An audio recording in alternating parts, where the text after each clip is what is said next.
Brian Schaefer, a 27-year-old Ohio State University medical student, vanished on the 1st of April, 1973 from the Ugly Turtle Saloona, a bar in Columbus, Ohio, USA. After dinner with his father, Schaefer went bar hopping with friends to celebrate spring break. Around 10 p.m., he called his girlfriend Alexis Wagoner, confirming their upcoming Miami vacation. Shaffer was last seen on CCTV at 1:55 a.m., talking to two women outside the bar before re-entering. Despite extensive camera coverage, he was never seen leaving. His friends, unable to find him at closing time, assumed he went home. Columbus police searched extensively, including sewers and the nearby Olentangy River, but found no trace. Schaffer's apartment, 6 blocks away, showed no signs of disturbance, and his car remained parked outside. Schaefer's phone pinged a tower in Hilliard, 14 miles away, months later. But this may have been a glitch. Theories include voluntary disappearance, possibly due to grief over his mother's recent death from cancer or medical school stress, though his plans to propose to Wagoner and his stable life argue against this. Foul play is suspected, with some pointing to friend Clint Florence, who refused a polygraph test, though no evidence implicates him. Another theory suggests Schaefer fell into the construction site and died, but no body was found. Some speculated a connection to the smiley face killer theory, but this lacks support. Schaefer's case, still open, drew national attention, with a $100,000 reward offered.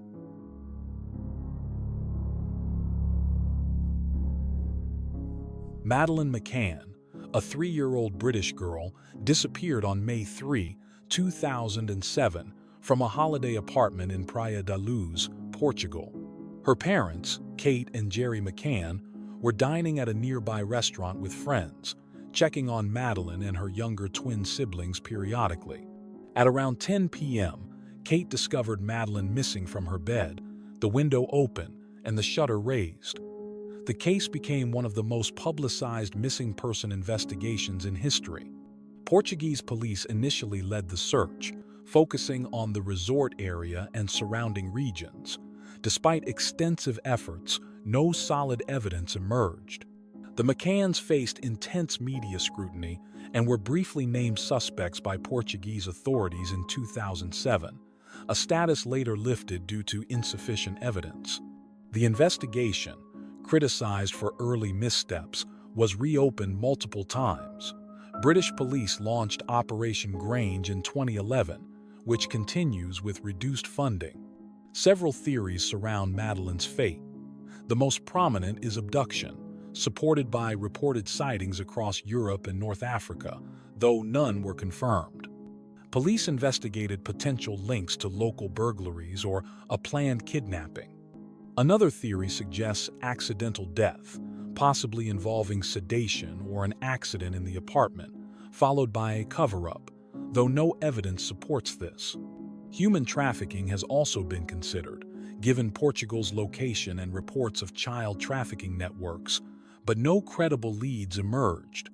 In 2020, German authorities named Christian Bruckner, a convicted sex offender, as a prime suspect, citing his presence in the area and criminal history, but no charges have been filed. The case remains open, with no definitive answers. Madeleine's disappearance sparked global awareness about child safety and missing persons. The McCanns continue advocating through the Find Madeleine campaign. Despite fading leads, public interest persists, fueled by media coverage and ongoing investigations.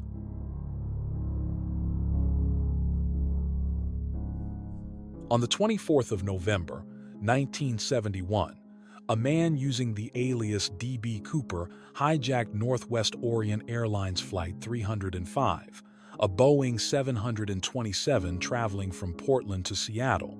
Described as calm and polite, Cooper, appearing in his 40s, passed a note to a flight attendant claiming he had a bomb.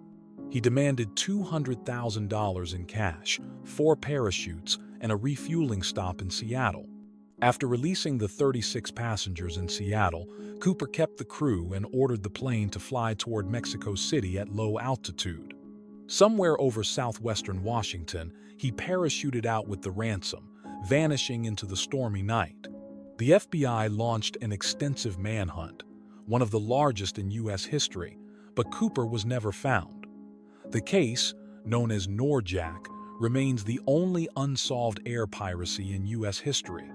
In 1980, a boy found $5,800 of the marked ransom bills buried along the Columbia River, but no other evidence surfaced. Over 800 suspects were investigated, yet none were conclusively linked. Theories abound about Cooper's fate. Some believe he survived the jump, escaping with the money, possibly living under a new identity. The region's rugged terrain and his use of a parachute support this idea, though no trace of him emerged. Others argue he died during the jump, citing the harsh weather, dense forest, and his choice of a non-steerable parachute. A third theory suggests Cooper was an insider, perhaps with aviation or military experience, given his knowledge of the 727's rear air stair and flight protocols. No definitive proof supports any theory. Cooper's audacious heist captivated the public, inspiring books, films, and folklore. The FBI officially suspended the investigation in 2016, but the mystery endures, with amateur sleuths still chasing leads.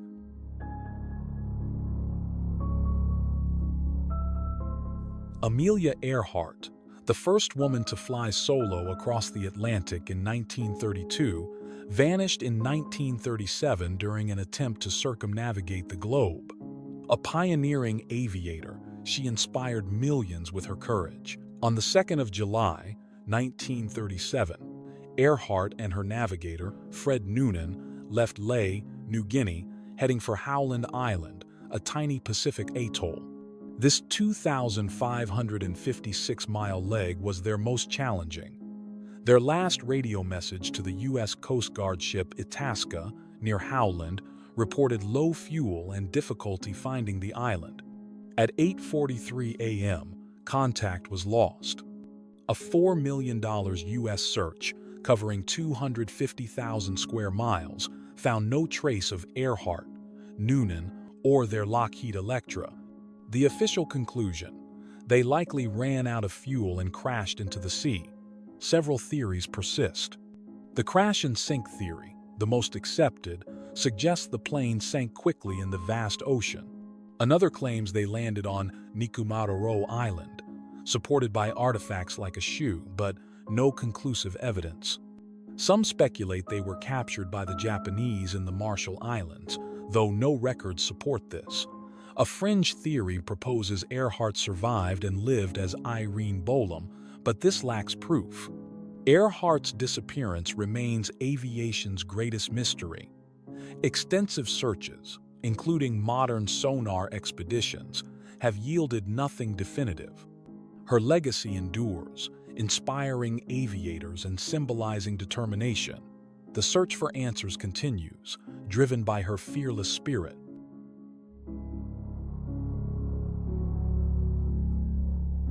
On the 8th of March, 2014, Malaysia Airlines Flight MH370, a Boeing 777 with 239 passengers and crew, vanished en route from Kuala Lumpur to Beijing. Departing at 12:41 a.m., it lost contact at 1:19 a.m. after the last voice transmission. The transponder stopped, and the plane veered west over the Andaman Sea, detected by radar and satellite pings, with no distress signal.